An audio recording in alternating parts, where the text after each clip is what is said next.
Baik, bismillahirrahmanirrahim. Assalamualaikum warahmatullahi wabarakatuh. Alhamdulillah wassalatu wassalamu ala Rasulillah wa ala alihi wa ashabihi wa man walah wa la haula wa la quwwata illa billah. Amma ba'd.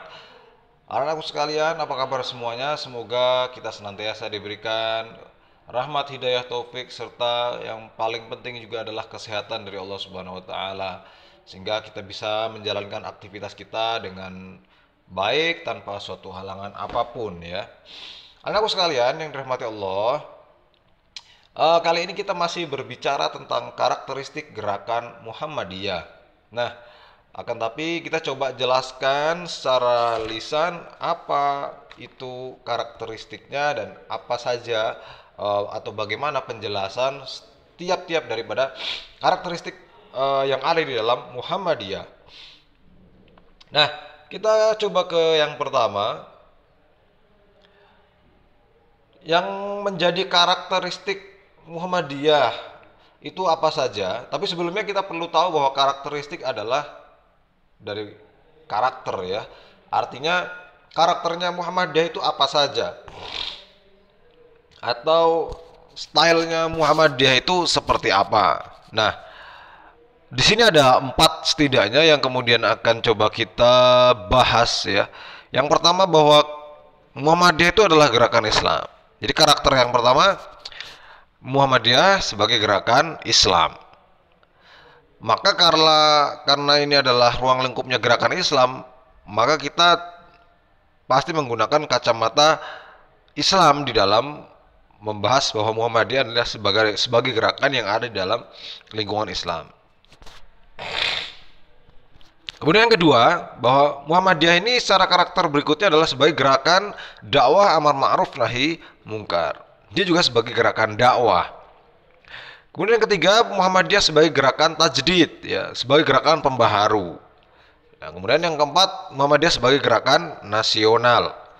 Ya, kita akan coba bahas satu persatu bagaimana dan seperti apa dari masing-masing karakteristik yang ada di dalam Muhammadiyah ini. Yang pertama, Muhammadiyah sebagai gerakan Islam ya. Muhammadiyah sebagai gerakan Islam ini diatur di dalam anggaran dasar Muhammadiyah ya. Di bahwa di dalam anggaran dasarnya Muhammadiyah menegaskan bahwa organisasi ini berdasarkan Islam, bersumber pada Al-Quran dan As-Sunnah ya, yang gerakannya bertujuan untuk melaksanakan amar ma'ruf nahi mungkar dan tajdid ya, dengan maksud dan tujuan untuk menjunjung agama Islam yang setinggi-tingginya dan mewujudkan masyarakat Islam yang sebenar-benarnya. Ya, itu kalau kita baca di anggaran dasarnya kita akan dapati poin-poin yang tadi kita maksud. Jadi memang karakter Muhammadiyah sebagai organisasi Islam ini tidak hanya asumsi dari masyarakat, tidak hanya sebutan di masyarakat atau karena membawa nama Muhammadiyah, akan tapi memang ini juga dikukuhkan di dalam anggaran dasar daripada Muhammadiyah itu sendiri ya, sebagai organisasi Islam yang dalam bergerak dalam dakwah amar ma'ruf nahi mungkar ya, dengan tujuan untuk menjunjung agama Islam yang setinggi-tingginya dan juga mewujudkan masyarakat Islam yang sebenar-benarnya. Nah, itu yang pertama ya. Jadi Muhammadiyah sebagai gerakan Islam.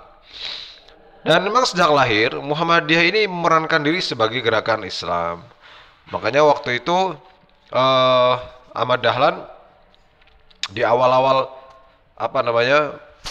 berdirinya organisasi ini sebagai organisasi yang ada di tengah-tengah masyarakat Jogja pada saat itu di Kauman, memang notabene hal yang pertama dibenahi adalah hal-hal terkait dengan waktu itu kepercayaan yang tercampur kemudian dengan budaya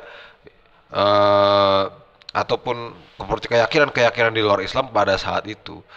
Barulah kemudian di tengah perjalanan mulailah juga concern dengan pendidikan, mulai juga concern dengan sosial, mulai juga concern dengan hal-hal lain di luar konteks sebagai ajaran yang memang sangat kental dengan unsur-unsur dakwah Islam. Kemudian, dan memang Ahmad Dahlan sendiri sebagai seorang penggerak ya, sebagai seorang founding fathers daripada Muhammadiyah, beliau juga sangat secara background dirinya sebagai seorang penggerak sekaligus seorang mujadid sekaligus sebagai seorang yang banyak menjadi inspirator bagi umat Islam hari ini. Memang latar belakangnya adalah sebagai seorang yang memang concern dengan bidang keilmuan Islam, sehingga tidak heran ketika beliau kemudian menimba ilmu di Mekah selama 2 periode.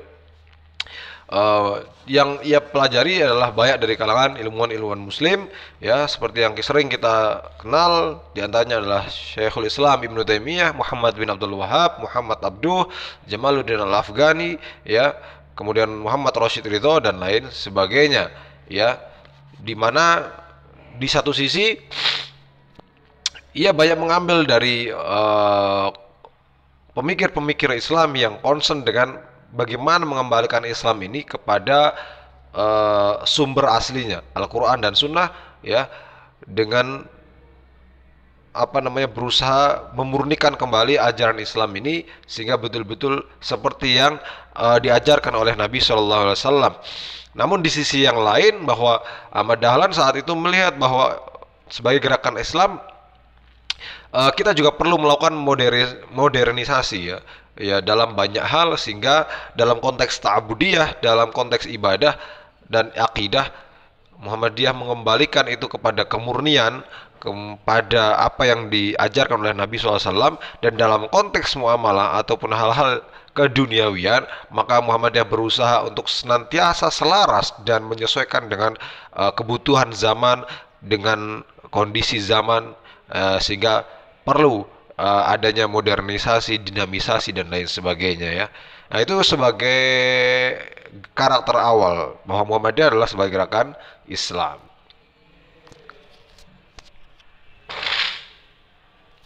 Kemudian selanjutnya, yang kedua adalah Muhammadiyah sebagai gerakan dakwah amar ma'ruf nahi mungkar. Nah, apa bedanya dengan gerakan Islam tadi? Ya tentu berbeda, karena ini lebih ke pergerakannya. Karena kalau kita bicara Islam tentu luas.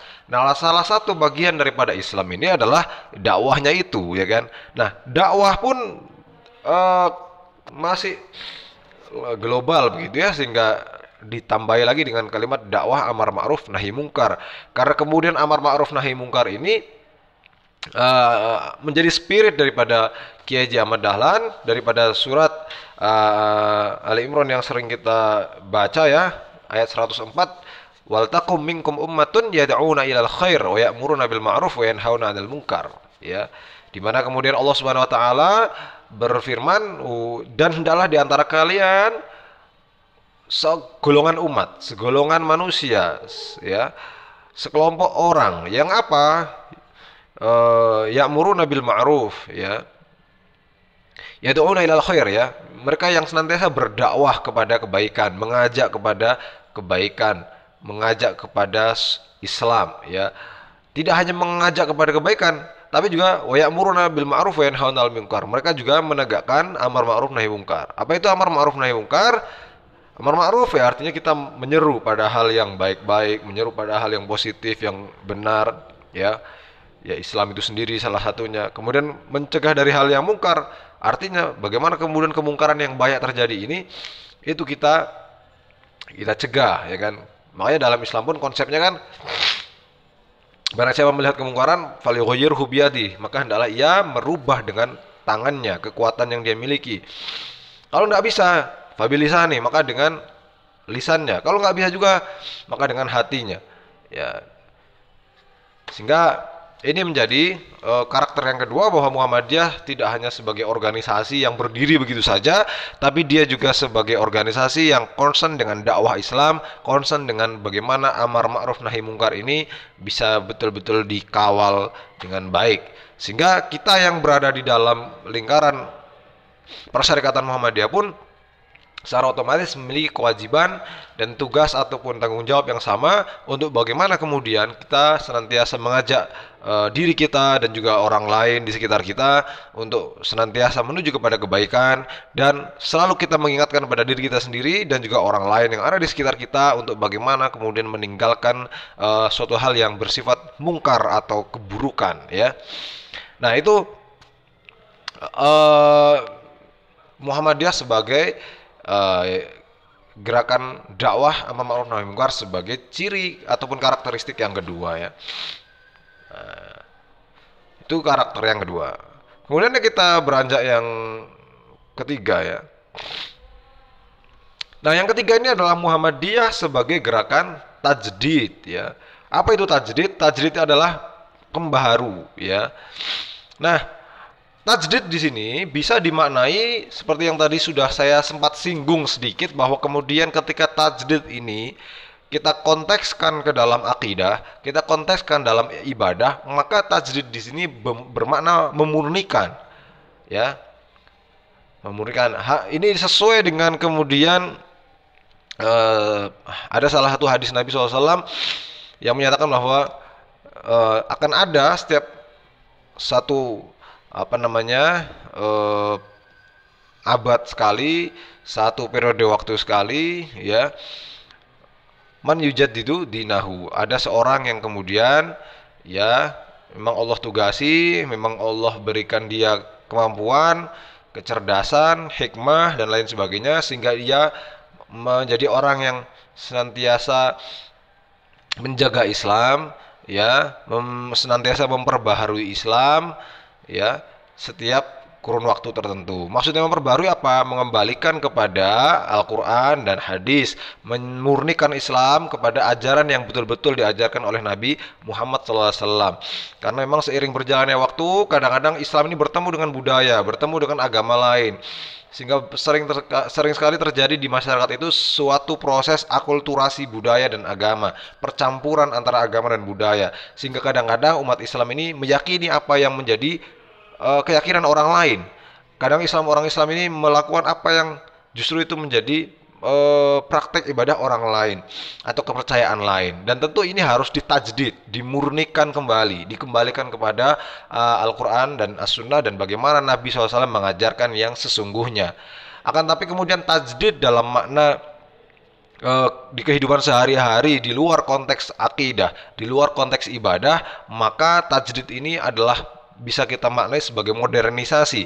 Bagaimana kemudian bahwa manusia itu senantiasa berkembang. Masyarakat itu dinamis, artinya selalu berubah-berubah, ya, tidak sama terus. Masyarakat Indonesia pada masa awal kemerdekaan atau sebelum kemerdekaan atau dengan sekarang tentu berbeda. Nah, ini kemudian perlu tajdid, modernisasi, penyesuaian, sehingga kemudian Muhammadiyah sebagai gerakan Islam mampu beradaptasi dengan setiap zaman, mampu memberikan solusi bagi seluruh perkembangan zaman, mampu menjadi jawaban bagi perkembangan dan tantangan zaman pada masanya. Nah, jadi tajdid itu bisa kita pahami dalam dua sisi, ya. Tajdid bermakna pemurnian, contohnya misalkan masalah ibadah contohnya sholat. Bagaimana sih sholat yang diajarkan oleh Nabi SAW? Maka kita cek di dalam hadis-hadis itu, ya, dari mulai takbir sampai salam sampai selesai sholat, mana yang memang itu rojih, mana yang dalilnya itu kuat dan memang itu menjadi contoh daripada Nabi SAW dalam menunaikan sholat. Maka itu yang kita ambil, itu yang kemudian dikerjakan. Jadi memurnikan kembali ajaran Islam. Dalam hal keyakinan pun demikian, ya kan. Ketika banyak orang yang berkeyakinan bahwa misalkan percaya dengan kekuatan suatu pohon yang besar, batu yang besar, maka apakah benar demikian? Kita tarik kembali, kita murnikan kembali. Apakah Al-Quran membolehkan itu? Apakah Nabi SAW dalam hadis-hadisnya membolehkan itu? Atau para ulama dari kalangan sahabat, tabi'in juga membolehkan itu? Tentu ketika kita cross-check ternyata jawabannya misalkan tidak. Oh, berarti itu adalah hal yang mungkin, ya, hasil daripada proses percampuran, ya, budaya antara Islam dengan keyakinan-keyakinan di luar Islam. Sehingga ketika itu bertentangan dengan keyakinan Islam, maka dimurnikan lagi. Kalau memang tidak ada keyakinan begitu, ya jangan ada keyakinan percaya dengan kekuatan-kekuatan selain Allah di antara manusia. Nah, itulah semangat atau spirit tajdid di dalam Muhammadiyah. Dan tajdid dalam konteks non ta'abudiyah atau non akidah, ya sebut saja munculnya lembaga-lembaga pendidikan Muhammadiyah hari ini dari mulai TK sampai kemudian universitas.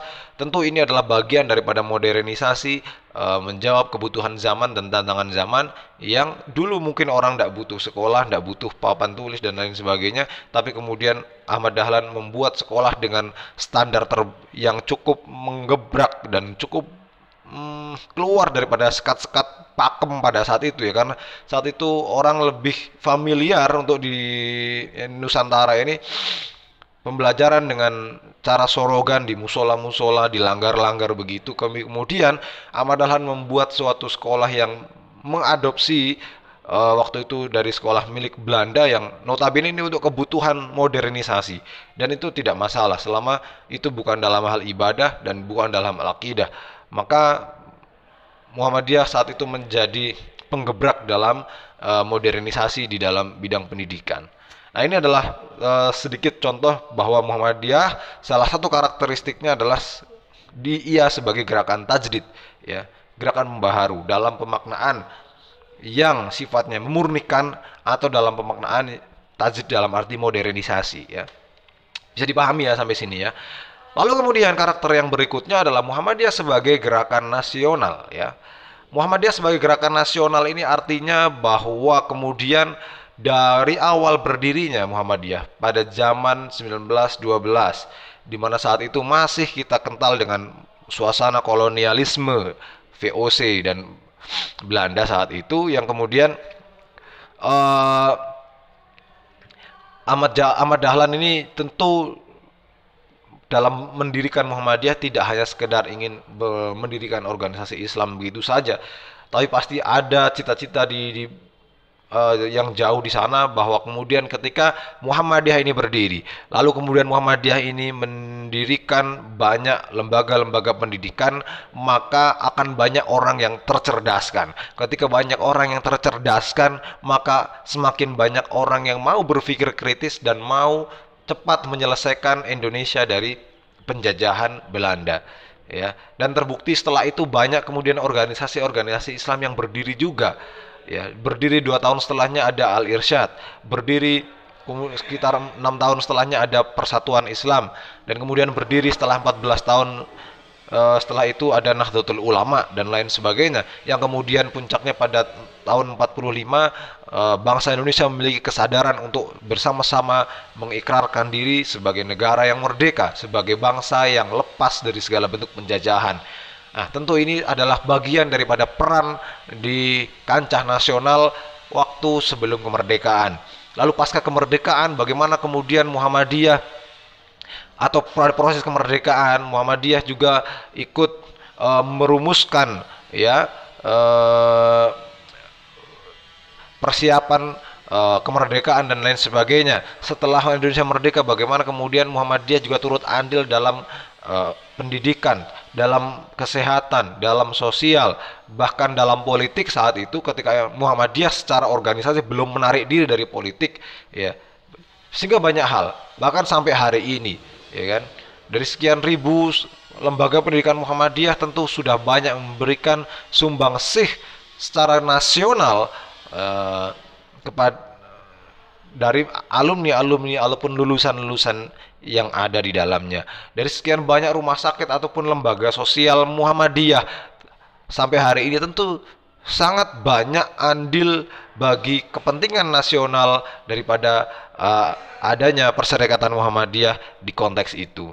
Sehingga Muhammadiyah sebagai gerakan nasional, dia benar-benar mampu memberikan solusi bagi permasalahan yang ada di Indonesia. Setidaknya membantu pemerintah ketika pemerintah juga mungkin masih belum sampai pada titik sempurna di dalam mereka memberikan pelayanan pendidikan dan lain sebagainya. Setidaknya Muhammadiyah bersama ormas-ormas yang lain memberikan pilihan-pilihan bagi masyarakat di Indonesia ini, sehingga kebutuhan masyarakat akan pendidikan, kebutuhan masyarakat akan kesehatan, kebutuhan masyarakat akan bantuan sosial dan lain sebagainya bisa terwadahi oleh ormas-ormas, salah satunya adalah Muhammadiyah. Nah, anak-anakku sekalian yang dirahmati Allah, itu tadi 4 karakteristik Muhammadiyah ini yang saya kira penting untuk kita ketahui bersama dan kita pahami bersama, sehingga kita bisa belajar banyak dari situ, sehingga kita bisa mengambil inspirasi dari situ, bahwa kemudian kita sebagai generasi penerus, kita yang masih belajar itu jangan sampai kita hanya belajar sekedarnya saja. Jangan sampai kita belajar hanya untuk menggugurkan perintah atau kewajiban dari orang tua. Jangan sampai kita belajar hanya kemudian untuk mencari ijazah. Tapi bagaimana kemudian kita belajar agar kita betul-betul punya ilmu, agar kita betul-betul faham, agar kita betul-betul menjadi pribadi yang baik, yang kemudian hari kita akan menjadi orang-orang yang mampu membawa atau memberikan perubahan-perubahan positif di masyarakat kita. Kita mampu menjadi pribadi-pribadi yang memberikan dampak untuk perkembangan Islam itu sendiri ataupun Indonesia sebagai bangsa kita. Nah, tentu ini adalah tanggung jawab kita semua, anak sekalian, sehingga kita dalam belajar, kita jangan pernah lupa bahwa kita belajar bukan untuk diri kita sendiri, tapi kita belajar juga untuk banyak orang, ya. Kita belajar juga untuk Islam itu, kita belajar juga untuk Indonesia itu. Secara ininya, hasilnya, tapi niat kita tentu adalah belajar karena Allah Subhanahu wa Ta'ala. Baik anak-anak sekalian, mungkin itu ya sedikit yang bisa kita jelaskan untuk pertemuan hari ini. Insya Allah pada pertemuan yang akan datang kita akan ambil pembahasan yang baru. Jadi untuk pembahasan Muhammadiyah atau karakteristik Muhammadiyah ini kita cukupkan sampai pertemuan kedua hari ini. Baik, itu kurang lebih, dan maaf kalau ada yang salah, saya mohon maaf. Kalau ada yang benar, maka itu dari Allah Subhanahu wa Ta'ala. Walikulli wijah wa muwaliha fastabiqul khairat. Wassalamualaikum warahmatullahi wabarakatuh.